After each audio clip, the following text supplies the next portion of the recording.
Hello everybody, I hope all of you are doing good. I am Deepika from Learno Hub, एक ऐसा free learning platform जहां पर आप पढ़ सकते हो physics, chemistry, maths, biology and SST absolutely for free only at learnohub.com।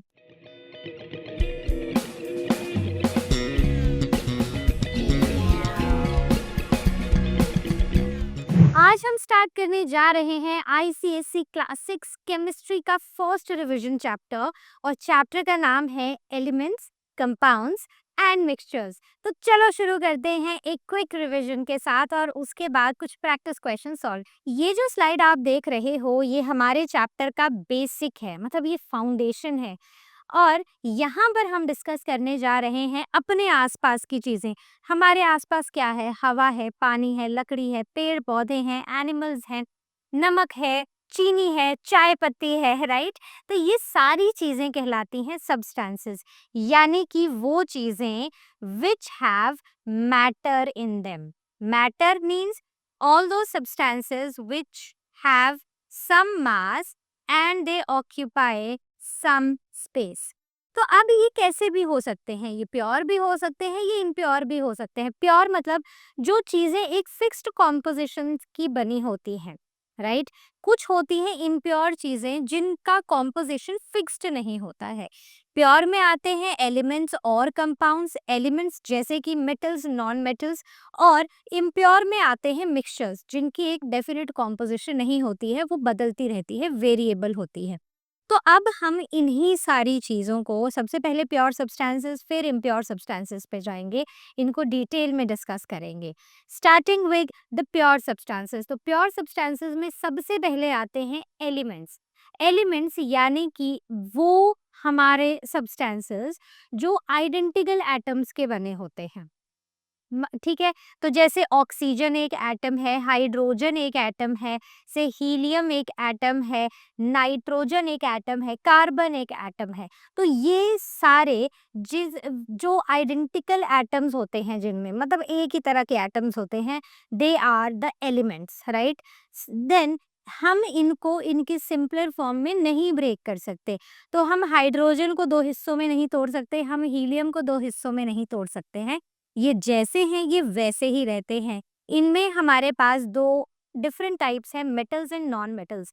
तो आपने पीरियोडिक टेबल नहीं किया होगा, बट मैं आपको आगे दिखाऊंगी पीरियोडिक टेबल। तो पीरियोडिक टेबल में ना हमारे पास कुछ एलिमेंट्स होते हैं, उन एलिमेंट्स को हम पीरियोडिक टेबल में अरेंज करते हैं बेस्ड ऑन कि उनकी प्रॉपर्टीज क्या हैं। उस बेसिस पर हमने एक बड़ा सा टेबल बनाया है और उस टेबल में हम इन एलिमेंट्स को डाल देते हैं। जो लेफ्ट की साइड होते हैं काफ़ी सारे होते हैं, वो मेटल्स कहलाते हैं, और जो राइट साइड पर होते हैं थोड़े से, वो नॉन मेटल्स कहलाते हैं। रीजन, क्योंकि all the atoms are the same, you can not split them further, इसीलिए ये इनडिविजिबल होते हैं। बात क्लियर हो गई? आगे बढ़े। अब बात करते हैं कंपाउंड्स की। तो कंपाउंड्स क्या होते हैं? ये जो हमारे बेसिक एलिमेंट्स हैं जो एक ही तरह के एटम से बने होते हैं, उन्हें हम एलिमेंट्स बुलाते हैं। और यही एलिमेंट्स जब ए 2 या 2 से ज़्यादा आपस में जुड़ जाते हैं तो हमारे कंपाउंड्स बन जाते हैं। जैसे आपके लिए एक बड़ा ही सिंपल सा एग्जांपल है वाटर। सो वाटर का फॉर्मूला क्या होता है? It is H2O। इसका मतलब है कि इसमें एक ऑक्सीजन 2 हाइड्रोजन एटम्स या 2 हाइड्रोजन के एलिमेंट्स के साथ मिलकर बना हुआ है। क्लियर हो गई बात? तो एक ऑक्सीजन है और 2 हाइड्रोजन है। तो हम इसको तोड़ सकते हैं इसके एलिमेंट्स पे। क्यों? क्योंकि कोई मतलब कोई स्पेसिफिक मेथड्स हैं जिनको हम जिनका यूज करके हम इनको तोड़ सकते हैं। क्यों? क्योंकि इनके अंदर होते हैं ये जो मैंने लाइंस यहाँ शो की हैं। So these are basically the chemical bonds जो इन एटम्स को आपस में जोड़ के रखते हैं।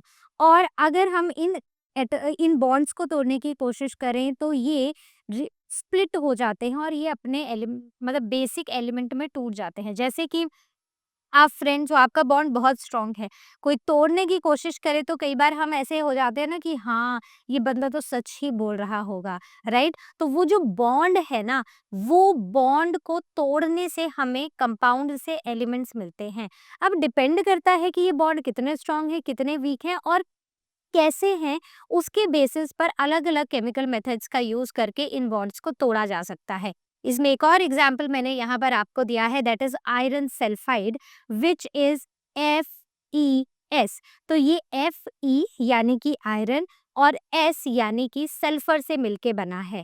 अब बच्चों, आप क्लास 6 में हो, आपके फाइनल एग्जाम्स आने वाले हैं, आप बहुत जल्दी क्लास 7 में जा रहे हो, तो इम्पॉर्टेंट है केमिस्ट्री में कि आप सिंबल्स को याद करना शुरू कर दो। याद करने से मेरा मतलब ये नहीं है कि आप एक दिन बुक उठाओ और सारे के सारे एलिमेंट्स को रटना शुरू कर दो। नहीं, जब भी आपको कोई भी फॉर्मूला दिखे, कोई भी केमिकल कंपाउंड दिखे, कोई भी एलिमेंट का नाम दिखे, आप फाइंड आउट करो कि उसका सिंबल क्या है, जैसे यहाँ पर हमने किया। क्लियर है? आगे बढ़े।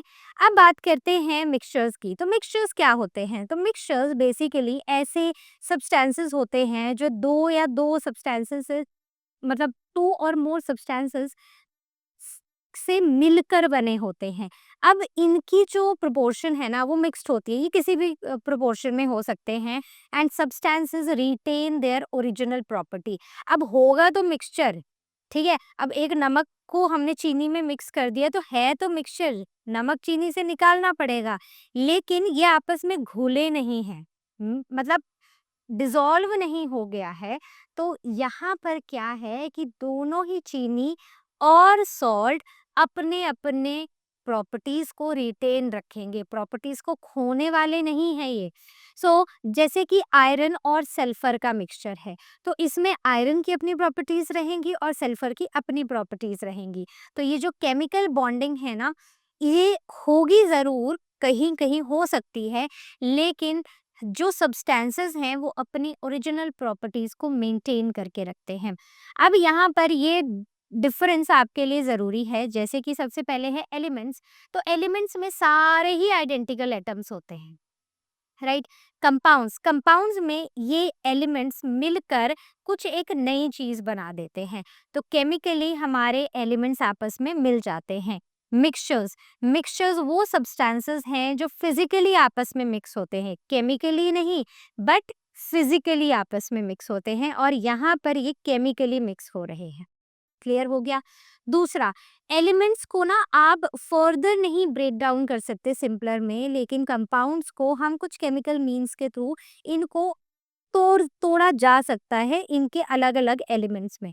मिक्सचर्स में इनको हम फिजिकल मेथड से सेपरेट कर सकते हैं। जैसे अगर मैं एक चम्मच चावल, 1 चम्मच चीनी आपस में मिक्स कर दूँ, तो फिजिकली आप चावल और चीनी के दानों को अलग-अलग कर पाओगे, बस वही मिक्सचर है। करेक्ट? अब एलिमेंट्स प्योर सब्सटेंसेस होते हैं, कंपाउंड्स भी प्योर होते हैं, लेकिन मिक्सचर्स इम्प्योर होते हैं। बात करते हैं एलिमेंट्स की, तो एलिमेंट्स द सेम, यहाँ पर सेम काइंड ऑफ एटम्स होते हैं। कंपाउंड्स में एक फिक्स्ड रेशो देखी जाती है, जैसे मैंने आपको एक एग्जांपल दिया था H2O यानी कि वाटर। तो वाटर में ना एक फिक्स्ड रेशो है एलिमेंट्स की, मतलब 2 हाइड्रोजन ही होंगे और 1 ऑक्सीजन होगा। वहीं पर अगर हम बात करते हैं, आपने सुना होगा हाइड्रोक्लोरिक एसिड, राइट, जिसे हम HCl लिखते हैं। तो हाइड्रोक्लोरिक एसिड में एक हाइड्रोजन होगा और एक क्लोरीन होगा। क्लियर? अब मिक्सचर्स जो है ना, there is no fixed ratio. Mixtures में कोई फिक्स्ड रेशो नहीं है। मेरा मन किया मैंने 1 चम्मच चीनी मिला दी 1 चम्मच चावल में, मेरा मन किया मैंने वो 2 मिला दी। तो यहाँ पर ना जो हमारी कॉम्पोजिशन है, जो रेशो है, वो फिक्स्ड नहीं होती है। अब बात करते हैं the physical properties of substances. तो फिजिकल प्रॉपर्टीज में ये जो कैरेक्टरिस्टिक्स है ना, दे can B observed without changing a substance. मतलब जो फिजिकल प्रॉपर्टीज हैं वो कैसा दिख रहा है, बस वो दिखने के बेसिस पर ही ना हम यहाँ पर फिजिकल, मतलब हम कैरेक्टरिस्टिक्स बता सकते हैं। जैसे कि उसका कलर कैसा है, ओडर, नेचर, उसकी डेंसिटी कैसी है, solubility, melting, boiling point, malleability, ductility. तो ये आते हैं सारे के सारे फिजिकल प्रॉपर्टीज में, बिना सब्सटेंस को चेंज किए। वहीं पर एक एक को डिस्कस करेंगे। तो सबसे पहले कलर की बात करें, तो अब हमारा सब्सटेंस कलर्ड है या कलरलेस है? तो कलर्ड होगा तो वो कलरलेस होगा, सॉरी, तो वो क्लियर दिखेगा, वो ट्रांसपेरेंट होगा। इसमें खूब सारे एग्जाम्पल्स हैं। हमारे आसपास हवा में देखो, ऑक्सीजन है, हाइड्रोजन है, कार्बन डाइऑक्साइड है, नाइट्रोजन है, बड़ी सारी गैसेस हैं। क्या आपको दिखाई दे रही हैं? मुझे तो नहीं दिखाई दे रही। तो एग्ज़ैक्टली ये कलरलेस गैसेज़ होती हैं, ये कलरलेस सब्सटेंसेस हैं। इसमें hydrochloric acid, ammonia, sulphur dioxide है। और जैसे कि मैंने आपको बोला था कि जो भी एलिमेंट, कंपाउंड हमारे सामने आएगा, हम उसका फ़ॉर्मूला या उसका सिंबल लिखने की कोशिश करेंगे। जैसे अगर हम ऑक्सीजन की बात करें, ऑक्सीजन का सिंबल होता है O, लेकिन एज़ अ गैस ये हमारे अराउंड O2 की फॉर्म में एग्ज़िस्ट करता है। याद रख लो, अभी सिर्फ़ इतना सा याद रख लो। जब हम बड़ी क्लासेस में जाएँगे तो आपको ये सारी चीज़ें समझाई जाएँगी। हाइड्रोजन सिंबल है H, H2 की फॉर्म में एग्ज़िस्ट करता है, मतलब 2 हाइड्रोजन आपस में जुड़े होते हैं। एक हाइड्रोजन, दूसरा हाइड्रोजन, तो इसको हम लिखते हैं H2। नेक्स्ट आता है carbon dioxide, that is CO2। Clear? Next आता है नाइट्रोजन, N2। नेक्स्ट आता है हाइड्रोजन क्लोराइड, HCl। यहाँ पर है ammonia, ammonia is NH3। Sulphur को हम S लिखते हैं, कई बार ये S8 की फॉर्म में भी आपको मिलेगा कि 8 सल्फर के एटम्स आपस में जुड़े हुए हैं। सल्फर डाइऑक्साइड है, सॉरी, ये SO2। ठीक है? तो जो भी आपके सामने आएगा, मैंने क्या बोला है, सिंबल या फॉर्मूला आपको लिखना ही पड़ेगा, राइट? नेक्स्ट है कलर्ड। अब कुछ जो होते हैं ना, वो कलर्ड होते हैं, they have a noticeable colour, है ना? तो जैसे कि क्लोरीन है, तो क्लोरीन गैस ना हमें ऐसे ग्रीन येलोइश कलर की देखने को मिलती है। नाइट्रोजन डाइऑक्साइड है, वो रेडिश ब्राउन कलर का देखने को मिलता है। सो कलर हमें आइडेंटिफाई करने में हेल्प करता है किसी भी गैस को या लिक्विड को। जैसे आज आपको पता चल गया है कि क्लोरीन गैस ग्रीनिश येलो होती है। मान लो आप किसी केमिस्ट्री लैब में गए, वहाँ पे कोई रिएक्शन एक्सपेरिमेंट चल रहा है और वहाँ से ग्रीनिश येलो कलर की ऐसे ना स्मोक सी निकल रही है, आप बोलोगे ये तो क्लोरीन गैस है, राइट? सो ऐसे हमारे पास कुछ नोटिसेबल कलर्स होते हैं जो हमें किसी एक सब्सटेंस को आइडेंटिफाई करने में हेल्प करते हैं। आगे बात करते हैं ओडर की, मतलब स्मेल की, क्या हमें स्मेल आ रही है या नहीं? तो स्मेल नहीं आना इज ओडरलेस। इसमें जैसे अब स्मेल करो अपने, हवा है ना आपके आसपास, स्मेल करो, कोई स्मेल आई? मुझे तो नहीं आई। तो यहाँ पर अब आप कुछ परफ्यूम स्प्रे कर दो या कुछ मतलब कोई लोशन लगा के आ जाओ तो थोड़ी देर आपको वो स्मेल आएगी। लेकिन अदरवाइज़ नॉर्मल जो एयर है हमारी, उसकी कोई स्मेल नहीं होती है। उसमें ये हाइड्रोजन, ऑक्सीजन, कार्बन डाइऑक्साइड, ये सारी गैसेज़ होती हैं। इसका मतलब कि ये सारी ही गैसेज़ कैसी हैं? ये ओडरलेस हैं, इनकी कोई स्मेल नहीं है। फिर से सिंबल लिखेंगे जल्दी से। So oxygen O2, hydrogen H2, carbon monoxide. Mono word का मतलब होता है वन, वन ऑक्साइड का मतलब होता है ऑक्सीजन। तो कार्बन मोनोऑक्साइड, सो CO वन लिख सकते हैं, बट लिखने की जरूरत नहीं होती है, हम इसको CO ही लिखेंगे। Carbon dioxide, so carbon di, di का मतलब होता है टू, सो दो ऑक्सीजन, CO2। क्लियर हो गया? अब कार्ब अच्छा, यहाँ लिखा ही हुआ है carbon dioxide and nitrogen is N2। अब ऐसी भी होती हैं जिनमें कुछ स्मेल होती है, they have some odour, so they it can be sharp, और कई बार चोकिंग स्मेल भी होती है, जैसे कि हाइड्रोजन क्लोराइड की स्मेल होती है, जैसे कि क्लोरीन गैस की स्मेल होती है, इवन अमोनिया की भी स्मेल होती है, और सल्फर डाइऑक्साइड की भी स्मेल होती है। ये स्मेल हमें हार्मफुल गैसेस को डिटेक्ट करने में हेल्प करती है, ठीक है? तो अगर हमें पता होगा, अगर हमें स्मेल का पता होगा, आइडिया होगा, तो उससे हम आइडेंटिफाई कर सकते हैं कि ये कौन सी गैस है। So it helps us to identify, या फिर you can say detect harmful gases. Clear हो गया? आगे बढ़ते हैं, now talking about the nature. तो नेचर की बात करें, सो दे आर पॉइजनस, ठीक है? There are some poisonous substances and there are some non poisonous.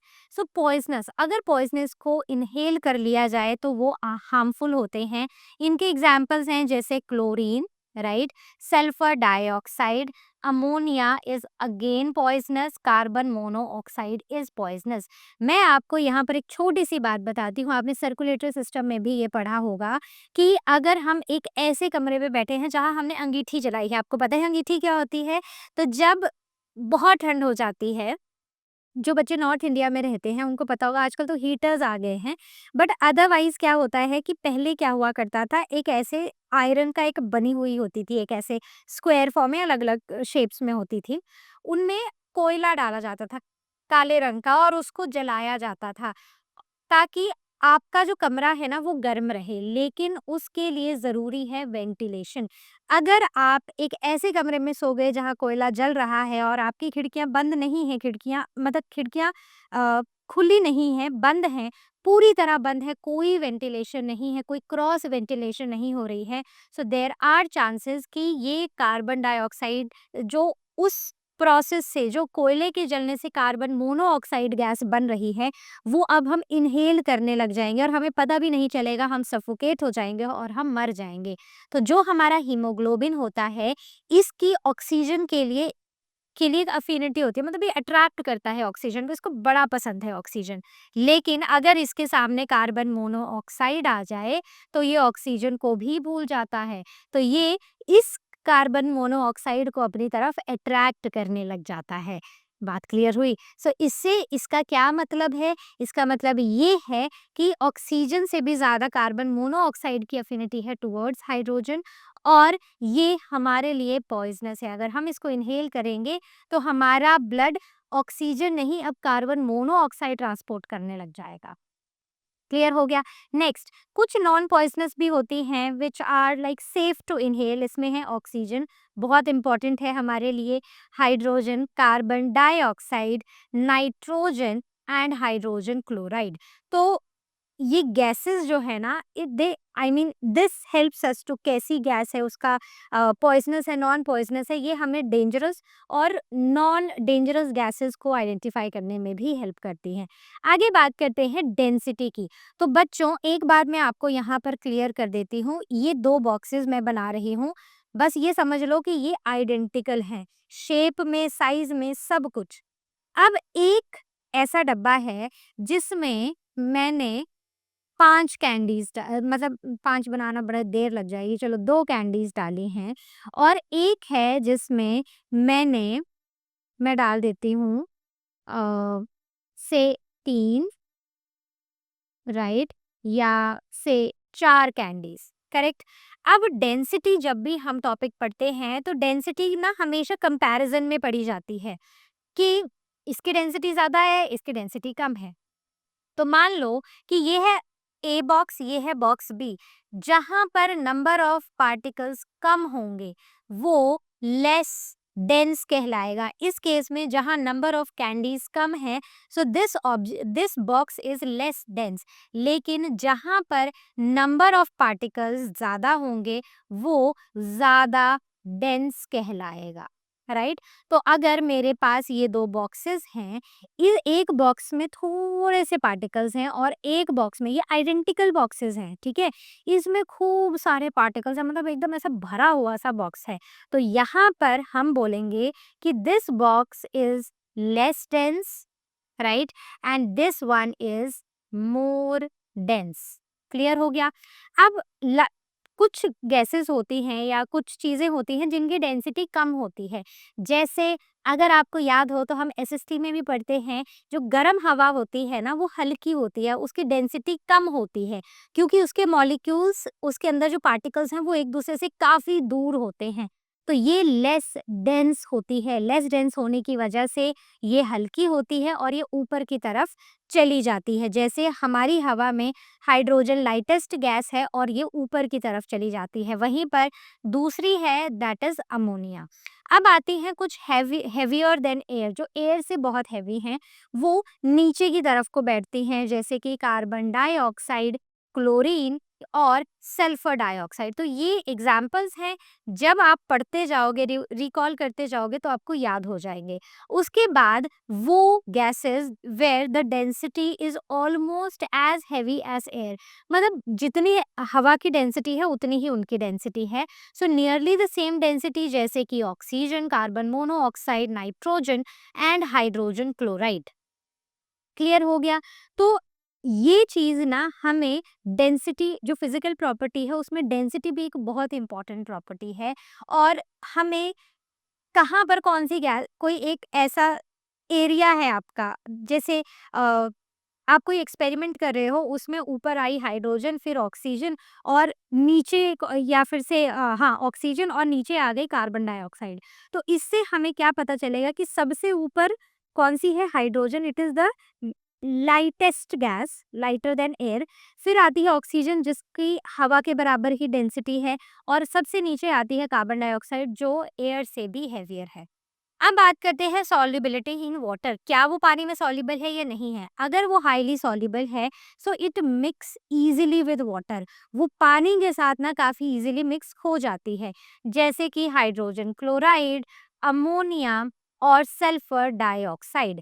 फिर कुछ होती हैं जो फेयरली सॉल्युबल होती हैं, जैसे कि जो पार्शियली सॉल्युबल होती हैं, जिसमें है कार्बन डाइऑक्साइड और क्लोरीन। फिर कुछ होती हैं जो स्लाइटली सॉल्युबल होती हैं, मतलब बहुत थोड़ी-सी सॉल्युबल होती हैं, टाइनी अमाउंट में ही डिसॉल्व होती हैं, which is oxygen, hydrogen, carbon monoxide and nitrogen. तो ये सॉल्युबिलिटी हमारे लिए क्यों हेल्पफुल है? क्योंकि ये हमें सब्सटेंसेस को सेपरेट करने में हमारी मदद करती हैं। तो इसके लिए सॉल्युबिलिटी एक बड़ा ही इम्पोर्टेंट हमारे पास फिजिकल प्रॉपर्टी है। जैसे-जैसे आगे क्लासेस में जाएँगे, वैसे हम काफ़ी सारे एक्सपेरिमेंट्स, एक्टिविटीज़ करते जाएँगे, तो आपको इनकी और क्लैरिटी होती जाएगी। अब बात करते हैं मेल्टिंग और बॉइलिंग पॉइंट की। तो मेल्टिंग पॉइंट कितना है, बॉइलिंग पॉइंट कितना है? Melting point, temperature where a solid becomes liquid, मतलब एक सॉलिड लिक्विड में कन्वर्ट हो जाता है, मेल्ट हो जाता है, जैसे हमारी आइस पानी में मेल्ट हो जाती है, सो दैट इज मेल्टिंग पॉइंट। और बॉइलिंग पॉइंट जहाँ लिक्विड गैस बन जाता है, तो वाटर वाटर वेपर बन जाता है, राइट। अब इससे क्या होगा, it helps us to identify the substances, और ये डिसाइड करने में कि किसकी कूलिंग या किसकी हीटिंग नीड्स कितनी है, उसमें हेल्प करता है। ठीक है, तो ये तो हो गई हमारी फिजिकल प्रॉपर्टीज। अब हम आते हैं last physical property, which is malleability and ductility. ये सिर्फ और सिर्फ मेटल्स के लिए एप्लीकेबल है, यानी कि वो एलिमेंट जो पीरियोडिक टेबल में कहाँ पर होते हैं, लेफ्ट हैंड साइड पर। तो ये दोनों ही प्रॉपर्टीज सिर्फ और सिर्फ मेटल्स में होती हैं। क्यों? मेलेबिलिटी का सबसे पहले मतलब क्या होता है? मान लो कि ये जो एक पेन है ना, ये आयरन का बना हुआ है, ठीक है? ये मान लो एक आयरन रॉड है। अगर मैं हैमर लाऊं और इसको ना ऐसे हैमर से ऐसे बैंग बैंग बैंग करती जाऊं, इसको मारती जाऊं हैमर से, तो ये टुकड़ों में नहीं टूटेगा, बल्कि ये क्या होगा, ये पतला होता जाएगा, ये पतली पतली शीट्स बनाता जाएगा। So that is malleability. और डक्टिलिटी क्या होती है कि ये मेरा एक एलिमेंट है, मतलब एक आयरन है, ठीक है, आयरन का कोई ऑब्जेक्ट है।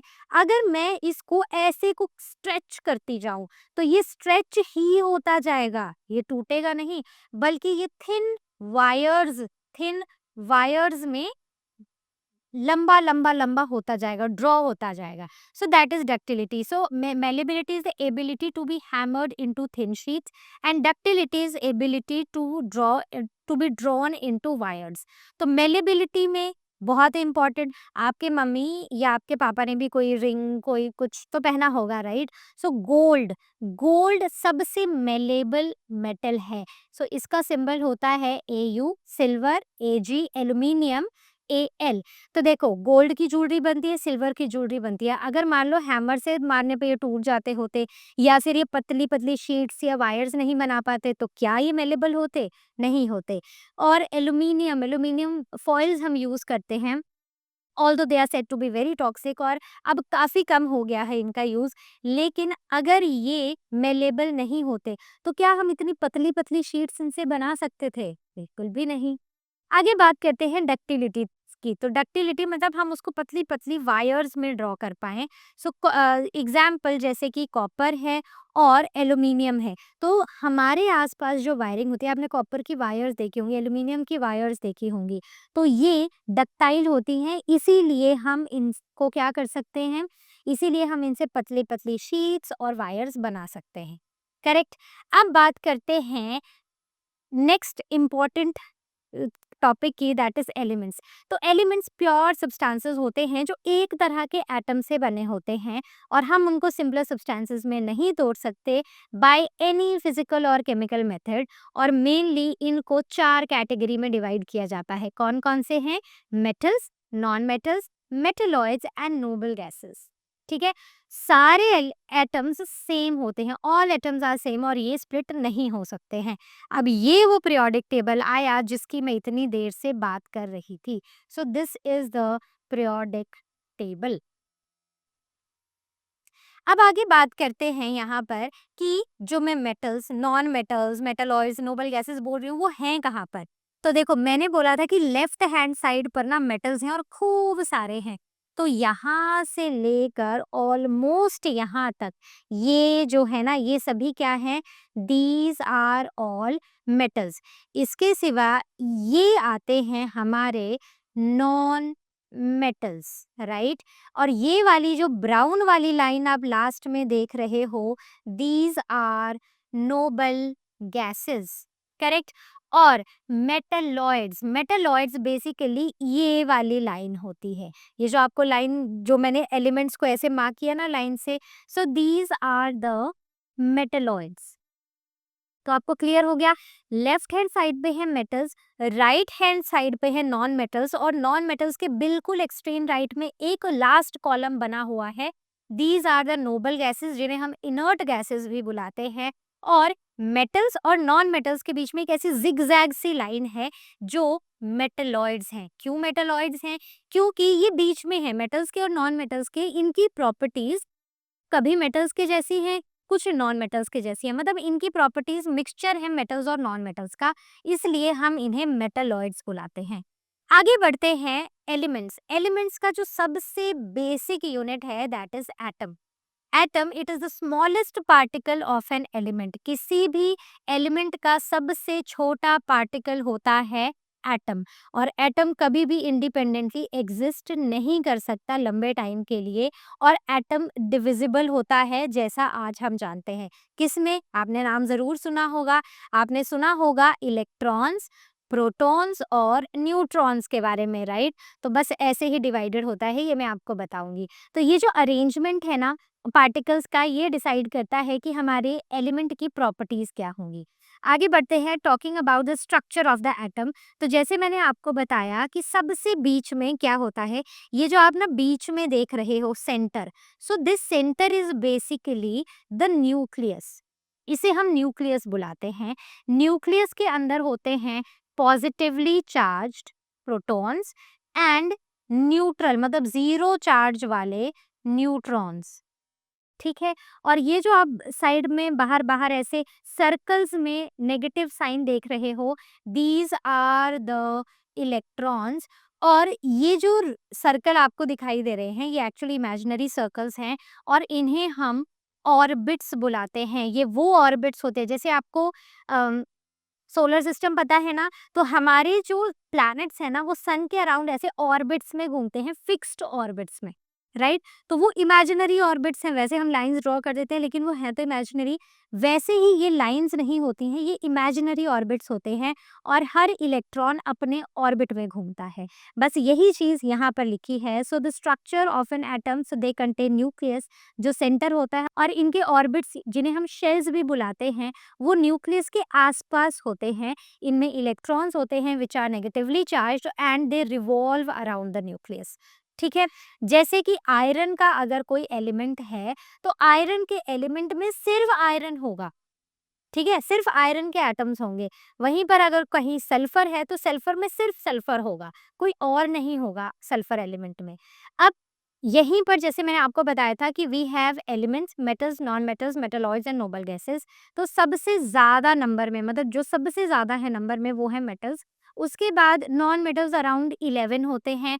मेटलॉइड्स भी थोड़े से ही हैं, जिनमें they share the properties, they share properties of metals and non metals. ठीक है, noble gases, noble gases inert gases होती हैं and since they do not react with any one, तो इन्हें इनर्ट या नोबल गैसेस बुलाया जाता है. So they do not react with anyone, किसी के साथ नहीं, कभी नहीं. अब यहाँ पर एलिमेंट्स में सबसे पहले हम मेटल्स की या मेटेलिक एलिमेंट्स की बात करते हैं. तो अब हम यहाँ पर एक तरह से हम एक पूरा चैप्टर पढ़ते हैं मेटल्स एंड नॉन मेटल्स. तो यहाँ पर हम वो जो मेटल वाला पार्ट है ना, उसके बारे में डिस्कस करने वाले हैं. तो मेटल्स की सबसे पहली प्रॉपर्टी है लस्टर. लस्टर मतलब हम शाइन की बात कर रहे हैं. तो हमारे जो मेटल्स होते हैं ना, उनमें चमक होती है. गोल्ड में चमक होती है सिल्वर में होती है प्लैटिनम में होती है एल्यूमिनियम में होती है. So all the metals they are shiny except exceptions होती हैं, लेकिन एक्सेप्शंस हम यहाँ पर डिस्कस नहीं करेंगे. So like the gold shines, क्यों? क्योंकि इनके पास फ्री इलेक्ट्रॉन्स होते हैं which help in conduction, right, और शेपिंग में भी हेल्प करते हैं. करेक्ट. तो मेलेबिलिटी जैसे मैं आपको बताया था कि अगर आप इनको हैमर से बीट करोगे मेटल्स को, तो ये पतली पतली शीट्स में खुलते जाएंगे, मतलब पतली पतली शीट्स बनती जाएंगी इनसे, जैसे कि एल्यूमिनियम. आगे बात करते हैं. चलो यहाँ पर एक चीज जो मैंने नहीं लिखी, and I am really sorry, क्योंकि आपको तो नहीं भूलना है. AU is the symbol of gold and AL is the symbol of aluminium. आपको टीचर बोलेंगे नहीं, लेकिन वो 1 मार्क का क्वेश्चन ऐसा डाल देंगे जहां वो आपसे कोई भी एक सिंबल पूछ रहे होंगे. तो इसलिए जो जो पढ़ रहे हैं ना बेटा, उन सब को साथ साथ में रिकॉल करते जाओ. अब आता है डक्टिलिटी, यानी कि अगर हम उनको खींचेंगे मेटल्स को, तो वो पतली पतली वायर्स उनसे बन जाएंगी, जैसे कि copper. Next is conductivity. So good conductors of heat and electricity. तो ये काफ़ी अच्छे कंडक्टर्स होते हैं हीट और इलेक्ट्रिसिटी के. क्यों? क्योंकि इनमें क्या होते हैं, जैसे मैंने पहले ही बताया, इनमें फ्री इलेक्ट्रॉन्स होते हैं जो इनकी हेल्प करते हैं कंडक्शन में, और जो जो हीट को इलेक्ट्रिसिटी को कंडक्ट करते हैं. अब हम नॉन मेटल्स की बात करें, तो नॉन मेटल्स में there is no lustre, they are not shiny. अब आपने कोल देखा है, चमकता है क्या? बिल्कुल नहीं चमकता. लेकिन एक एक्सेप्शन है, कोल का एक फॉर्म है डायमंड, जो चमकता है. तो एक्सेप्शंस होती हैं, बट इस क्लास में नहीं पढ़ेंगे. Now they are not malleable. तो यहाँ पर सल्फर है जो शाइन नहीं करता है. डायमंड, जैसे मैंने बोला, ये एक्सेप्शन है जो हम नेक्स्ट क्लासेस में पढ़ेंगे. इसके सिवा ऑक्सीजन भी एक नॉन मेटल है. क्या आपको आसपास चमकती हुई दिखाई दे रही है? नहीं. नाइट्रोजन भी है, क्या दिखाई दे रही है? नहीं. So these are non lustrous, malleable नहीं होते हैं. इनसे हम शीट्स, पतली पतली शीट्स नहीं बना सकते. ना ही ये डक्टाइल होते हैं, तो इनसे हम पतली वायर्स भी नहीं बना सकते. Example phosphorus. कंडक्टिविटी, तो ये पुअर कंडक्टर्स होते हैं हीट और इलेक्ट्रिसिटी के. क्यों? क्योंकि इनके पास they lack free electrons, right. तो फ्री इलेक्ट्रॉन्स होने की वजह नहीं होने की वजह से ये ब्रिटल होते हैं, मतलब जल्दी टूट जाते हैं, और साथ ही साथ इनमें कोई शाइन भी नहीं होती है. नेक्स्ट आते हैं मेटालॉइड्स, यानी कि वो एलिमेंट जो मेटल्स और नॉन मेटल्स दोनों की प्रॉपर्टी शो करते हैं, जैसे कि boron B and silicon SI, याद रखना है. नेक्स्ट, नोबल गैसेस अनरिएक्टिव होती हैं, ये इनर्ट गैसेस भी बोलते हैं, और ये काफ़ी काफ़ी कम क्वांटिटीज़ में, यानी कि ट्रेसेस में हमें आसपास देखने को मिलती हैं, जैसे कि helium He, neon Ne, argon Ar, right. ये क्यों ऐसे अनरिएक्टिव होती हैं? क्योंकि जो हम इलेक्ट्रॉन्स वाली बात कर रहे थे ना, तो इनका जो लास्ट वाला शेल होता है जिसमें इलेक्ट्रॉन्स होते हैं, वो फुल होता है, मतलब उसमें और इलेक्ट्रॉन्स डालने की जगह नहीं होती है, इसलिए दे डू नॉट रिएक्ट. करेक्ट. आगे बढ़ते हैं. Now talking about symbols. So symbols denotes an atom of an element, right. Symbol हमें बताता है, सिंबल बेसिकली एक एटम के बारे, एलिमेंट के एटम के बारे में बताता है, और it is the short form of elements name.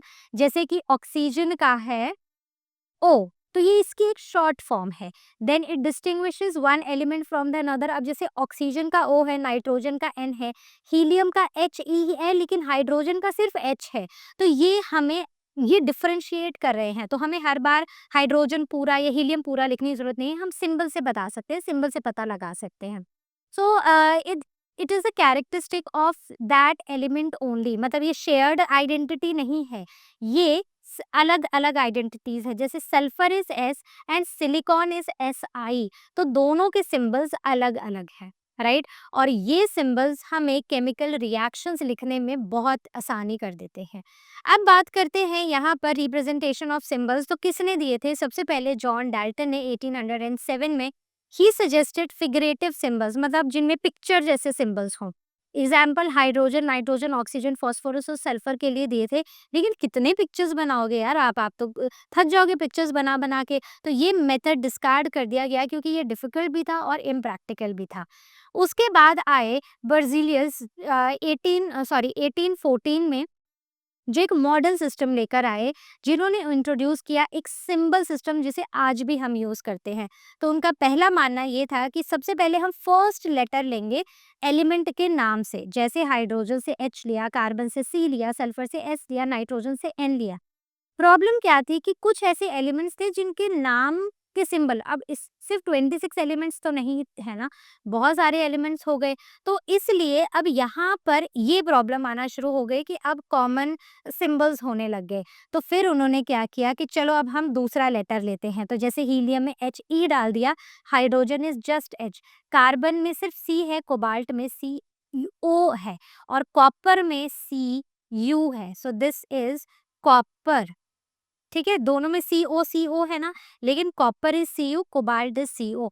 तो ये मेथड अप्रूव हो गया because many symbols can be written, इस वे में हम काफ़ी सारे सिंबल्स लिख सकते थे। अब अभी भी प्रॉब्लम्स थी क्योंकि कई कई जगह तो अब सिंबल्स बड़े ज़्यादा रिपीट होने लग गए थे। सो इन्होंने ना लैटिन नेम से सिंबल लेने का सजेस्ट किया, जैसे कि कॉपर का कॉपरम से लिया है, सी ओ से नहीं, यहाँ सी यू से लिया है। नेट्रियम का सोडियम का जो एक्चुअल वर्ड है वो लैटिन वर्ड है नेट्रियम, इसका एन ए है। Plumbum, lead, PB. तो ये सारे आपको याद रखने हैं और किसी भी तरह के कंफ्यूजन को अवॉइड करने के लिए this is the best system, the modern system which we are using. अब इन एलिमेंट्स के क्या यूजेस हैं?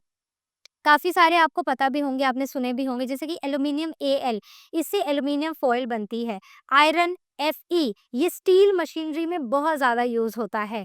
स्टील में क्या होता है, आयरन प्लस कार्बन, इन दोनों को आपस में जब हम मिक्स करते हैं तो ये एक अलॉय बनाता है। जब दो एलिमेंट्स आपस में मिक्स करके कुछ बनाते हैं तो उसे हम बुलाते हैं एक alloy. So carbon and iron they mix together to form an alloy, और इस अलॉय का नाम है स्टील। उसके बाद है लेड, पीबी, लेड पाइप्स का बना। कॉपर, सीयू, जिससे यूटेंसिल्स बनते हैं। मरकरी, एचजी, जिससे जो थर्मामीटर्स में होता है। सिल्वर, एजी, जो ज्वेलरीज बनाते हैं, जिससे हम ज्वेलरीज बनाते हैं। फ्लोरीन इज एफ, जो टूथपेस्ट में यूज होता है। देन क्लोरीन इज सीएल, जो स्विमिंग पूल्स के पानी में डाला जाता है। देन फॉस्फोरस इज पी, जो मैच स्टिक की टिप्स पर होता है, राइट। सो नोबल गैसेज ये इनर्ट अनरिएक्टिव होते हैं और ये एग्जिस्ट करते हैं ट्रेसेस में, तो ज्यादातर आपको इनको कहीं देखने को एक कम ही मिलेंगे। अब आते हैं हम पीरियोडिक टेबल पे। तो पीरियोडिक टेबल, जैसे मैंने आपको बताया, एक बड़ा सा एक टेबल है जिसमें अभी तक 118 एलिमेंट्स जो डिस्कवर हुए हैं उनको हमने यहाँ पर डाल दिया है। क्लासिफिकेशन की ज़रूरत क्यों थी? क्योंकि इतने सारे एलिमेंट्स थे भाई, कैसे याद रखते। तो हमने क्या किया, उनकी प्रॉपर्टीज़ देख के उन्हें एक टेबल में डाल दिया। So it was needed for a simple and systematic way to represent many elements, so they arranged elements in a table, जिसे periodic table बुलाया जाता है। अब periodic table क्या होता है? एक ऐसा टेबल जहां पर elements are arranged in increasing order of their atomic numbers। तो अगर आप periodic table को देखोगे तो periodic table में एक सेकेंड, तो पीरियोडिक टेबल में हम एलिमेंट्स को अरेंज करते हैं in the increasing order of their atomic number. जैसे यहाँ पर हाइड्रोजन इज 1, हीलियम इज 2, फिर इस तरह अब और नीचे की तरफ को हम जाएंगे, राइट। तो ये जो है यहाँ पर this is lithium, this should be Li, lithium, right. तो lithium is 3, beryllium is 4, boron is 5, carbon 6, nitrogen 7, oxygen 8, fluorine 9 and neon 10। तो इस तरह हमने ऐसे रोज में ना इंक्रीजिंग एटॉमिक नंबर के हिसाब से इन सारे एलिमेंट्स को लगा दिया है। एटॉमिक नंबर यानी कि जितने नंबर ऑफ प्रोटॉन्स उसके न्यूक्लियस में, ठीक है, तो हमने पढ़ा था ना कि एक एलिमेंट है होता है, उसका सबसे अंदर होता है न्यूक्लियस। इस न्यूक्लियस में होते हैं प्रोटॉन जो पॉजिटिवली चार्ज होते हैं और न्यूट्रॉन्स जो न्यूट्रल होते हैं, और इसके अराउंड ऐसे ऑर्बिट्स में इलेक्ट्रॉन्स घूमते हैं।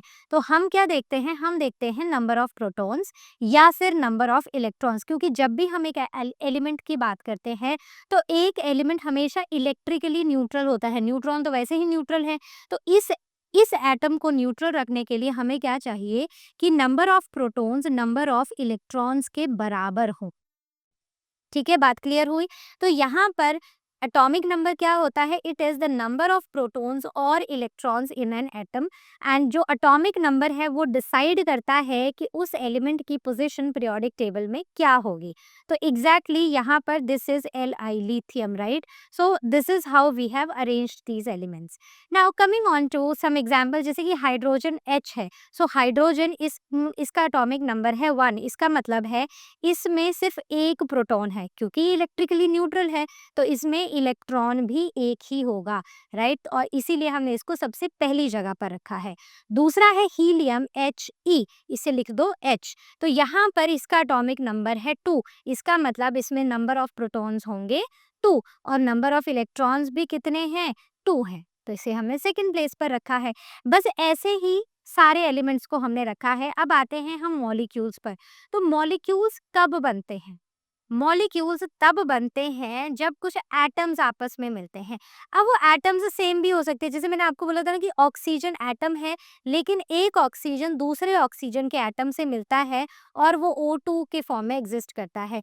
तो जब दो एटम्स, चाहे वो सेम हो चाहे वो अलग हो, जब आपस में मिलते हैं तो मॉलिक्यूल्स बनते हैं। जैसे यहाँ पर दो नाइट्रोजन आपस में मिले तो N2 बना। यहाँ पर एक नाइट्रोजन और एक दो तीन तीन हाइड्रोजन मिले तो NH3 बना, जिसे हम क्या बुलाते हैं, अमोनिया। क्लियर। यहाँ पर एक ऑक्सीजन और दो हाइड्रोजन यानी कि H2O, तो ये क्या हुआ, वाटर। तो ये जब भी आपके पास ऐसे कोई कंपाउंड्स मॉलिक्यूल्स एलिमेंट्स आए, उनको ना रफ में लिखते रहा करो, रफली लिखते रहा करो बेसिकली, ताकि आपको वो रिकॉल होते रहें, बैठ के रटना नहीं है जैसे मैंने बताया था।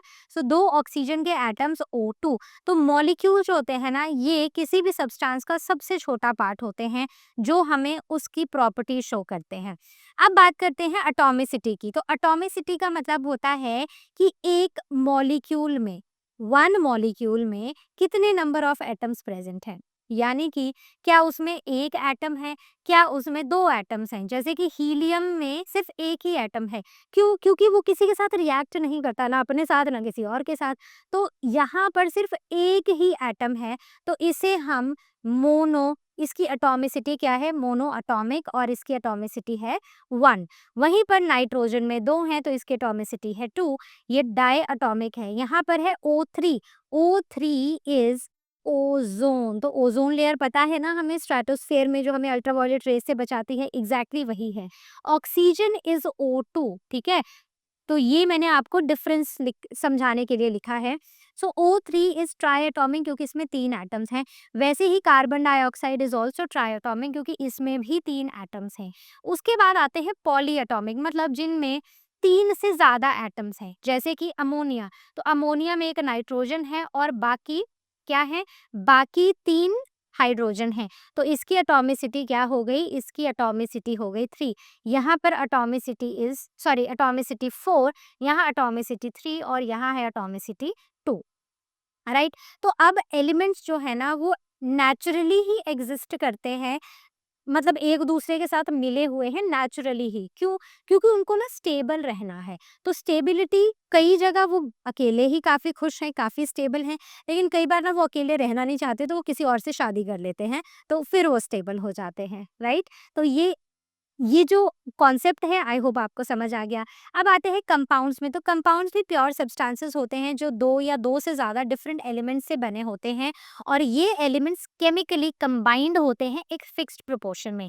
जैसे हमने बात की थी NH3 विच इज़ अमोनिया। तो ये वाला जो पूरा, ये जो एक नाइट्रोजन और 3 हाइड्रोजन है ना, ये एक दूसरे से केमिकली एक दूसरे से कनेक्टेड हैं और ये एक फिक्स्ड कॉम्पोजिशन है। अमोनिया कभी भी NH4, NH5, NH2, NH के फॉर्म में आपको नहीं मिलेगा, it will always be NH3। तो केमिकल बॉन्डिंग एक तरह से एक लॉक कर देती है इन एलिमेंट्स को एक सेट रेशो में, एक स्पेसिफिक रेशो में। अब बात करते हैं द कैरेक्टरिस्टिक्स ऑफ कंपाउंड्स। तो elements in a compound are in a definite proportion. जैसे वाटर में 2 हाइड्रोजन 1 ऑक्सीजन। वहीं पर compounds have a definite set of properties. जैसे कि वाटर की जो प्रॉपर्टीज हैं वो हाइड्रोजन और ऑक्सीजन, वाटर किससे बना है? एक ऑक्सीजन 2 हाइड्रोजन। जो हाइड्रोजन और ऑक्सीजन की प्रॉपर्टीज हैं वो अलग हैं, लेकिन जब ये आपस में मिल गए तो अब ये प्रॉपर्टीज अलग हो जाएंगी। These properties will change. Reason the elements are chemically combining और हमें एक नया सब्सटेंस मिल रहा है। आगे बात करते हैं elements in a compound they can not be separated by the physical methods. तो ये जितने भी एलिमेंट्स हैं एक कंपाउंड में, ये फिजिकल मेथड्स से सेपरेट नहीं होते हैं। एग्जाम्पल आयरन सल्फाइड, जैसे कि FeS। तो आप इनको, मतलब आयरन को आप सेपरेट कर सकते हो। एक बड़ा सा मिक्सचर है और वहाँ पर कूड़ा है, पत्थर है, लकड़ी है, प्लास्टिक है, आयरन है, तो आप आयरन को सेपरेट कर सकते हो मैग्नेट की हेल्प से। लेकिन अगर आयरन सल्फाइड है और वो केमिकली बॉन्डेड है, वो एक कंपाउंड है, तो आप आयरन सल्फाइड में से आयरन को नहीं हटा सकते। सो दैट इज नॉट पॉसिबल। क्यों? क्योंकि ये केमिकल मेथड्स की ज़रूरत होती है इन केसेस में इनको ब्रेक करने के लिए। अब बात करते हैं एलिमेंट्स और कंपाउंड्स में डिफरेंस क्या है। तो यहाँ पर they are made up of one kind of atom. जैसे ऑक्सीजन हो गया, नाइट्रोजन हो गया, यहाँ पर 2 या 2 से ज़्यादा तरह के एटम्स इन्वॉल्व्ड होते हैं, जैसे कि CO2 हो गया, H2O हो गया। इनको आप ब्रेक नहीं कर सकते फिजिकली और केमिकली, बट यहाँ पर केमिकल मेथड का यूज़ करके आप इनको ब्रेक कर सकते हो। They have their own properties, ठीक है, जो एलिमेंट की प्रॉपर्टी है वही इनकी प्रॉपर्टी है। लेकिन यहाँ पर क्योंकि एटम्स केमिकली बॉन्ड हो रहे हैं, न्यू कंपाउंड्स बन रहे हैं, तो प्रॉपर्टीज भी चेंज हो रही हैं। आगे बात करते हैं what is a chemical formula. तो केमिकल फॉर्मूला, जैसे मैं तब से क्या लिख रही हूँ, कभी H2 लिख रही हूँ, कभी NH3 लिख रही हूँ, कभी CO2 लिख रही हूँ, कभी CO लिख रही हूँ। तो ये क्या है? These are the chemical formulas which are representing a compound using the symbols. ठीक है, सिंबल्स का यूज करके ये रिप्रेजेंट कर रही हूँ मैं इन कंपाउंड्स को। So they shows the number of atoms of each element in a compound, कि एक कंपाउंड में किस एटम के किस एलिमेंट के कितने एटम्स हैं। बात क्लियर हो गई? सो जैसे ये क्या है, आपने सुना होगा H2S और O4, यानी कि we are talking about sulphuric acid. Clear हो गया? आगे बढ़ते हैं। Now to write the formulas हमें क्या चाहिए? हमें सिंबल्स चाहिए जो हमने पढ़ लिए हैं, और हमें उनकी कंबाइनिंग कैपेसिटी पता होनी चाहिए विद हाइड्रोजन। तो यानी कि हमें सब की वैलेंसीज पता होनी चाहिए।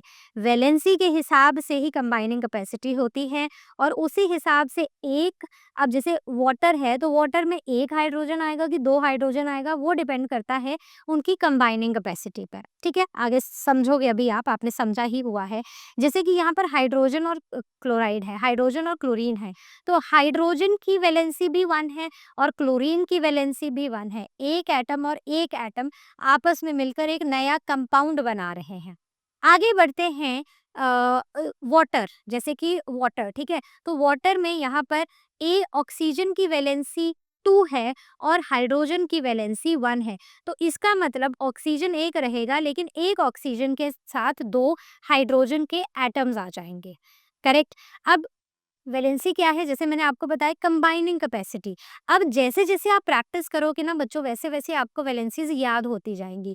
तो सिर्फ recall, repeat repeat repeat, that is the only way here. रटना is not at all the way, right? तो जैसे पोटेशियम, सोडियम, इनकी वैलेंसी 1 है। Calcium, magnesium, aluminium, sorry, calcium magnesium इनकी 2 है, एल्यूमिनियम की 3 है, क्लोरीन की 1 है, राइट? तो ये पॉजिटिव में है, और ये, सॉरी, यहाँ तक पॉजिटिव में है और इसके बाद ये नेगेटिव में है, यानी कि मेटल्स हैं ये, और ये हैं नॉन मेटल्स, तो मेटल्स की वैलेंसीज पॉजिटिव होती हैं क्योंकि वो हमेशा ही पॉजिटिव होते हैं और वो अपनी चीज़ें दान करने में बड़े खुश होते हैं, तो वो अपने इलेक्ट्रॉन्स को दान करते रहते हैं। लेकिन नॉन मेटल्स थोड़े लालची होते हैं और वो इलेक्ट्रॉन्स हमेशा लेना चाहते हैं, उनको है कि सबसे कुछ ना कुछ कहीं ना कहीं से इलेक्ट्रॉन्स ले लो। So these are negative. और कुछ रेडिकल्स होते हैं, उनकी भी वैलेंसीज कई पॉजिटिव भी होते हैं लेकिन कई नेगेटिव होते हैं। तो कॉमन जो है वो यहाँ पर लिखे हुए हैं और ये टेबल आपको ध्यान से पढ़ लेना है।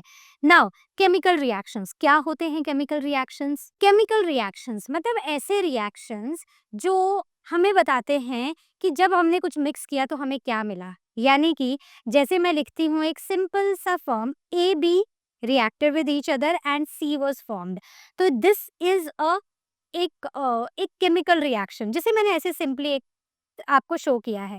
सो ए प्लस बी, तो ये जो ए और बी हैं यानी कि जो लेफ्ट हैंड साइड पर हैं, these are called as the reactants, जो आपस में मिक्स करते हैं, जो रिएक्शन में भाग लेते हैं, हिस्सा लेते हैं। And C over here which is on the right side, so they are the products. ठीक है, ये जो एरो है ये हमें बता रहा है कि रिएक्शन किस तरफ से कहाँ को चल रहा है। जैसे अगर मान लो यहाँ पर लिखा होता ए प्लस बी और एरो ऐसे को होता और सी, तो इसका मतलब है कि सी से ए और बी बन रहे हैं, लेकिन ये हमें यहाँ पर बता रहा है कि हम ए प्लस बी से सी बना रहे हैं। करेक्ट। और this is the correct way of representing, जहाँ पर हम रिएक्टेंट्स को लेफ्ट हैंड साइड पर और प्रोडक्ट्स को राइट हैंड साइड पर लिखते हैं। बीच में अगर मैं यहाँ पर कोई ट्रायंगल लगा देती हूँ तो ये छोटा सा ट्रायंगल हमें बताता है कि इस रिएक्शन को कंप्लीट करने के लिए हमें थोड़ी हीट देनी पड़ी है। करेक्ट। फोटोसिंथेसिस याद है, फोटोसिंथेसिस में क्या होता है, carbon dioxide plus water in the presence of sunlight and chlorophyll, तो सनलाइट इज हीट ओनली, तो उसको हम ट्राइंगल में भी लिख सकते हैं। So it gives glucose and oxygen. So exactly वही होता है केमिकल रिएक्शन। और अगर कहीं पर अपवर्ड एरो है, मान लो मैं यहाँ पर इसको फिर से लिखती हूँ, okay just give me a second. हाँ, मान लो मैंने लिखा A plus B gives us C plus D और डी के आगे मैंने एरो लगा दिया, इसका मतलब डी हमारी एक गैस है जो इस रिएक्शन में इवॉल्व हुई है। करेक्ट। अब केमिकल रिएक्शंस अलग अलग तरह के होते हैं, जैसे कि कॉम्बिनेशन रिएक्शन, न्यूट्रलाइजेशन रिएक्शन और मेटल और एसिड के रिएक्शंस, कॉम्बिनेशन, जहाँ पर दो चीज़ें आपस में कंबाइन कर रही हैं, जैसे यहाँ पर आयरन और सल्फर आपस में कंबाइन कर रहे हैं और एरो पे मैं एक ट्राइंगल बना दूंगी जो हीट रिप्रेजेंट करेगा, तो हमें एक एक प्रोडक्ट मिल रहा है। न्यूट्रलाइजेशन, जहाँ पर हम एक बेस और एसिड को आपस में रिएक्ट कराते हैं तो वो हमें देता है सॉल्ट प्लस वाटर। तो exactly this is okay, Fe is iron, S is sulphur and this is iron sulphide. Correct. यहाँ पर NaOH बहुत ही कॉमन बेस है जिसे हम सोडियम हाइड्रो ऑक्साइड बुलाते हैं। ठीक है, बाकी नाम मैं यहाँ पर लिखती हूँ। HCl is hydrochloric acid, right. NaCl यानी कि sodium chloride, correct. And H2O is water, so sodium chloride is a salt. तो ये हमारा दूसरा रिएक्शन है और इस पे कई बार क्वेश्चंस पूछे जाते हैं, बड़ा ही इंपॉर्टेंट है। मेटल प्लस एसिड, तो जब एक मेटल, मान लो एक जिंक है, जिंक एक मेटल है, this is zinc, right? So zinc when reacts with HCl, which is an acid, hydrochloric acid, it forms ZnCl2 plus H2।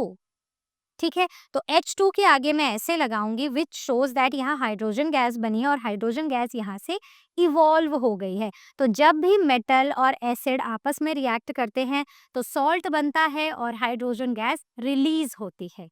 Clear हो गया?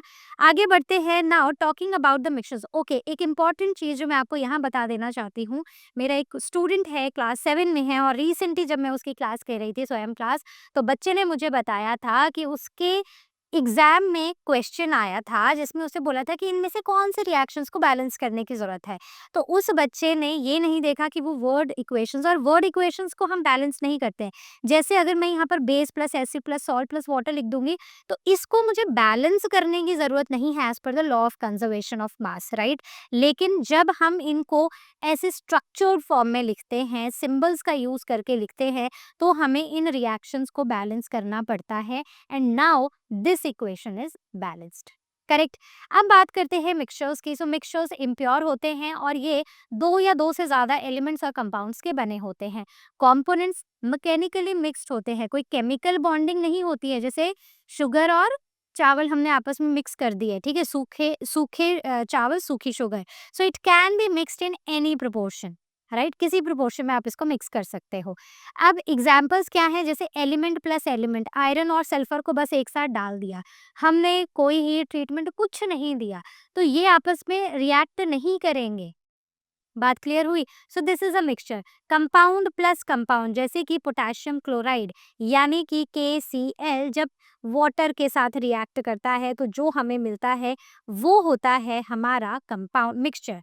अब यहाँ पर एलिमेंट प्लस कंपाउंड, जैसे एक सल्फर है, एक कार्बन है, एक पोटेशियम नाइट्रेट है, KNO3, राइट? इसे हम गन पाउडर बुलाते हैं। ये बड़ा ही इम्पोर्टेंट टर्म है आपके लिए इस क्लास में। मिक्सचर जिसे हम गन पाउडर बुलाते हैं, उसमें कौन से एलिमेंट्स और कंपाउंड्स होते हैं? तो कौन कौन से होते हैं? एक सल्फर, एक कार्बन और एक पोटेशियम नाइट्रेट। आपको ये लिखने की यहाँ पर ज़रूरत नहीं है, आप इसको इन वर्ड्स सल्फर, कार्बन और पोटेशियम नाइट्रेट लिखोगे। नाउ जब तक आपसे पूछा ना हो, ठीक है? उसके बाद एग्जाम्पल्स जैसे कि मिल्क हो गया, petrol, air, stainless steel, oil and water, all of them they are the mixtures. अब बात करते हैं मिक्सचर के टाइप्स। मिक्सचर दो तरह के होते हैं, होमोजीनियस और हेट्रोजीनियस। होमो का मतलब होता है सेम, और हेट्रो का मतलब होता है डिफरेंट। होमोजीनियस जिनकी यूनिफॉर्म कॉम्पोजिशन होती है, हेट्रोजीनियस जिनकी कॉम्पोजिशन यूनिफॉर्म नहीं होती है, फिक्स्ड नहीं होती है। एग्जाम्पल, यहाँ पर जो कंपोनेंट्स है ये आपस में फुली मिक्स हो रहे हैं होमोजीनियस मिक्सचर्स में। लेकिन हेट्रोजीनियस मिक्सचर्स में ये कंपोनेंट्स अलग अलग रहते हैं, एक दूसरे से दूर दूर सेपरेट रहते हैं, इनमें दोस्ती नहीं होती है। लेकिन होमोजीनियस मिक्सचर्स में दोस्ती होती है। Example, salt solution. तो सॉल्ट सॉल्यूशन या शुगर सॉल्यूशन में सॉल्ट और वाटर, या फिर शुगर और वाटर, तो ये आपस में मिक्स हो जाते हैं, इनमें दोस्ती हो जाती है। लेकिन अगर आप ऑयल और वाटर को मिक्स करोगे ना, तो पानी नीचे रह जाएगा, ऑयल ऊपर आ जाएगा। इसका मतलब है कि इन दोनों में दोस्ती नहीं हुई है। और ऑयल ऊपर है, पानी नीचे है, इसका मतलब कौन ज्यादा डेंस है, ऑयल या वाटर? सोच के मुझे बताना, ठीक है? और सैंड और वाटर में भी सैंड नीचे हो जाएगी, पानी ऊपर रह जाएगा, तो मुझे बताना कि कौन ज्यादा डेंस है। ये आंसर मुझे चाहिए आपसे कमेंट सेक्शन में, ठीक है? Okay, now the characteristics. सबसे पहली कि there is no fixed proportion. ये जो कंपोनेंट्स है ना, वेरी करते रहते हैं। मैं चाहूँ तो मैं एक भरे हुए ग्लास में 1 स्पून शुगर का मिक्स कर दूं तो भी शुगर सॉल्यूशन बन गया। मैं चाहूँ तो मैं 2 स्पून मिक्स कर दूं तो भी शुगर सॉल्यूशन बन गया। दूसरा, यहाँ पर नए सब्सटेंसेस बनते हैं और जो प्रॉपर्टीज हैं हर एक कंपाउंड की, वो चेंज नहीं होती हैं। Next, they have no definite set of properties. कोई डेफिनेट सेट ऑफ प्रॉपर्टीज नहीं होता है। And these mixture show the combined properties of the components. मतलब अगर शुगर है और पानी है तो दोनों की मिक्स्ड प्रॉपर्टीज हमें देखने को मिलेंगी, सिर्फ एक की या कुछ और ही देखने को नहीं मिलेगा। Then they can be separated by physical methods, और यहाँ पर किसी तरह का कोई केमिकल चेंज नहीं हुआ है। अब बात करते हैं इनके डिफरेंस की। तो एलिमेंट्स और कंपाउंड्स प्योर हैं, मिक्सचर्स इम्प्योर हैं। ये एक तरह के एटम से बने हुए हैं, यहाँ दो या दो से ज़्यादा तरह के एलिमेंट्स हैं जो केमिकली कंबाइंड है। यहाँ पर दो और दो से ज़्यादा तरह के सब्सटेंसेस हैं जो फिजिकली कंबाइंड है। इनकी कॉम्पोजिशन फिक्स्ड है, ये भी फिक्स्ड है, ये किसी भी प्रोपोर्शन में हो सकते हैं। प्रॉपर्टीज इनकी यूनिक होती हैं। कंपाउंड में ना दोनों को मिक्स करके कुछ नया ही निकल कर आता है और ये अपनी ओरिजिनल प्रॉपर्टीज को रिटेन करते हैं। यहाँ पर सेपरेशन फिजिकल और केमिकल मेथड से होती है, यहाँ पर सिर्फ केमिकल से होती है और मिक्सचर्स को सेपरेट करने के लिए हमें सिर्फ और सिर्फ फिजिकल प्रॉपर्टीज की ज़रूरत होती है, सिर्फ फिजिकल मेथड्स की ज़रूरत होती है। Example iron, sulphur, copper. Example iron sulphide, calcium oxide और यहाँ पर सॉल्ट वाटर, शुगर वाटर या ऑयल वाटर। सो ये सारे एग्जाम्पल्स हैं। अब बात करते हैं सेपरेशन ऑफ मिक्सचर्स में। तो अलग अलग तरह के, जैसे अगर हमें दो सॉलिड्स को सेपरेट आउट करना हो तो हम सीविंग मतलब वो छन्नी वाला मेथड यूज करेंगे। तो based on the size of the particle वो हमारी चीजें सेपरेट आउट हो जाएंगी। ठीक है। दूसरा, लार्जर पार्टिकल्स वो सीव के अंदर रह जाएंगे, छोटे नीचे गिर जाएंगे, जैसे कि brand from the flower. Correct. Next is magnetic separation, जिसमें आयरन वाली चीजें मैग्नेट की तरफ को अट्रैक्ट हो जाएंगी और जो नॉन मैग्नेटिक होंगी, जो आयरन वाली नहीं होंगी, वो नहीं अट्रैक्ट होंगी। जैसे आयरन और सल्फर को आपस में मिक्स कर दो तो आयरन को आप मैग्नेट की हेल्प से हटा सकते हो और सल्फर फिर ऑटोमेटिकली साइड हो जाएगा। नेक्स्ट इज सब्लिमेशन, यानी कि चीज सब्लाइम है या नॉन सब्लिमेबल है। यानी कि सब्लाइम सॉलिड तो ऐसा सॉलिड जो डायरेक्टली वेपर में चेंज हो जाए। ठीक है, सॉलिड से वेपर में और वेपर से सॉलिड में ऑन कूलिंग। ठीक है, गरम किया तो सीधा सॉलिड से वेपर बन गया, ठंडा किया तो सीधा वेपर से सॉलिड बन गया। तो सब्लाइम है, सब्लिमेबल है या नहीं, उस पर डिपेंड करता है। जैसे अमोनियम क्लोराइड NH4Cl, ये सब्लाइम्स प्लस सोडियम क्लोराइड ये नहीं सब्लाइम होता है। ठीक है, तो सब्लिमेशन करनी है, इन दोनों को सेपरेट आउट करना है। तो सब्लिमेशन करो, टेम्परेचर को इतना बढ़ा दो कि ये सारा वेपर की फॉर्म में कन्वर्ट हो जाए। ठीक है, या फिर ये जो है वो सीधा सॉलिड बन जाए। Correct. So these are the examples. Examples important है, याद रखने हैं। अब सॉलिड लिक्विड का मिक्सचर हो तो फिल्ट्रेशन का यूज करो, जैसे कि इनसॉल्युबल सॉलिड्स इन लिक्विड। जैसे चाय बनाते हो तो चाय जब बनाते हो तो पत्ती को फिल्टर आउट करते हो ना, तो पत्ती पत्ती रह जाती है, अदरक इलायची जो भी होता है वो रह जाता है, बाकी सारा पानी जो भी मिक्स हो गया होता है पानी में, चीनी, चाय पत्ती का कलर, वो सब ग्लास में आ जाता है। तो एग्जैक्टली तो इसमें हम फिल्टर पेपर का यूज करते हैं, लिक्विड पास हो जाता है और बाकी वैसे ही रह जाता है। Example chalk and water are the good examples. Next है सेडिमेंटेशन एंड डिकेंटेशन। सेडिमेंटेशन, जितने भी इनसॉल्युबल चीजें हैं वो नीचे सेटल डाउन हो जाएगी। जैसे अगर आप पानी को और सैंड को मिक्स करोगे तो पानी थोड़ी देर बाद जब आप उसको अनडिस्टर्ब रहने दोगे तो पानी ऊपर रह जाएगा, सैंड नीचे आ जाएगी। तो एक तो ये तरीका है। दूसरा है डिकेंटेशन। अब हम क्या करेंगे, ऊपर ऊपर से पानी को निकाल लेंगे और नीचे सैंड वैसे ही रह जाएगी। ये मडी वाटर के लिए बड़ा ही इजी टेक्निक है इम्प्योरिटीज को सेटल डाउन कराना। नेक्स्ट इज इवेपोरेशन, जहां पर सॉल्युबल चीजें जो है they are used for soluble solids in liquid. Liquid evaporate हो जाता है, सॉलिड शाइन करता रहता है। जैसे कि सॉल्ट वाटर से, अगर हमें सॉल्ट चाहिए उसको धूप में अच्छी तरह पकाओ, खूब गर्म करो उसको, तो पानी इवेपोरेट हो जाएगा और नीचे सिर्फ सॉल्ट बच जाएगा। आगे बात करते हैं क्वेश्चंस की। तो अब है हमारा प्रैक्टिस टाइम और जितने भी कॉन्सेप्ट्स हमने पढ़े हैं उनको हम क्विकली यहाँ पर रिवाइज रिकॉल करेंगे, टेस्ट करेंगे उनका। So first of all fill in the blanks. A mixture is a dash substance, pure है या इम्प्योर है, तो याद करो it is the only impure, बाकी एलिमेंट्स और कंपाउंड्स प्योर होते हैं। Oil and water form a dash mixture, क्या ये आपस में मिक्स हो जाते हैं? ऑयल और वाटर नहीं होते हैं, ऑयल ऊपर होता है, पानी नीचे रह जाता है। So this is heterogeneous mixture, right. Next, separation of brand from flower is done by, तो ऐसे क्या करते हैं, हम उसकी सीविंग करते हैं, छन्नी से उसे अलग करते हैं। So the answer is sieving. Iron can be separated from sulphur using, तो आयरन है और सल्फर है, iron exactly magnet, right. Okay. Next, ammonium chloride can be separated from sodium chloride, ये एग्जैक्टली मैंने आपको अभी के अभी बताया था।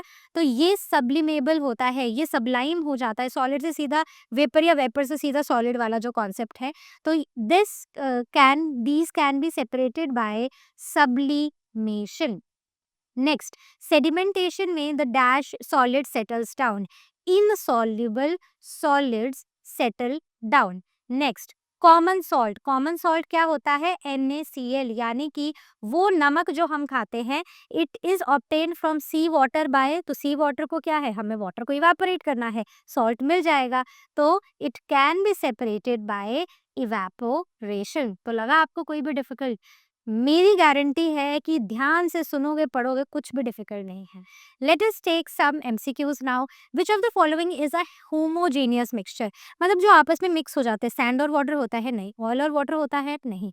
सॉल्ट और वाटर होता है? हाँ होता है, लेकिन चॉक और वाटर भी नहीं होता है। Next, gun powder. मैंने आपको बोला था ना कि गन पाउडर वाला एग्जाम्पल बड़ा बड़ा बड़ा इंपॉर्टेंट है। तो गन पाउडर में एलिमेंट्स होते हैं और कंपाउंड्स होते हैं। तो सल्फर प्लस कार्बन, और लास्ट क्या है? क्या आपको याद है? मुझे लिख के बताना कमेंट सेक्शन में। क्या याद था या रिकॉल या बुक से एक बार फिर से रिवाइज करना पड़ा था? Magnetic separation works because of. Magnetic separation किसकी वजह से? क्या क्या प्रॉपर्टी है? तो ये प्रॉपर्टी है magnetic property. Some substances are magnetic, और मैग्नेटिक होने की वजह से आप उनको सेपरेट आउट कर सकते हो। Next, evaporation is used when the solid is in solid liquid mixture। बताओ, when solid liquid mixture is soluble, जो आपस में soluble हों, जैसे कि salt water, राइट? तो इवेपोरेशन से पानी इवेपोरेट हो गया और हमारे पास सॉल्ट बच गया। Next, name the methods which are used to separate out the following. ये बड़ा ही इंपॉर्टेंट पार्ट है इस चैप्टर का, और इससे आप देखना बड़े सारे क्वेश्चंस आपसे पूछेंगे। 1-1 मार्क्स के ही होंगे, लेकिन 1-1 मार्क्स तो बहुत ही ज़्यादा स्कोरिंग होते हैं, तो ध्यान से पढ़ना है इनको। ओके, सो सैंड प्लस आयरन फिलिंग्स। तो सैंड और आयरन फिलिंग्स, तो आयरन क्या है? मैग्नेटिक प्रॉपर्टीज हैं, तो हम क्या करेंगे यहाँ पर? मैग्नेटिक सेपरेशन मेथड का यूज करेंगे। Next, chalk and water. तो chalk is insoluble in water, तो यहाँ पर सॉल्युबिलिटी वाला होगा, तो पानी जो है वो फिल्टर आउट हो जाएगा चॉक से, तो हम यहाँ पर फिल्ट्रेशन मेथड का यूज करेंगे। नेक्स्ट, सॉल्ट प्लस वाटर, तो यहाँ पर सीधी सी बात है, ये तो हमने 2-3 बार कर लिया, so we will use evaporation.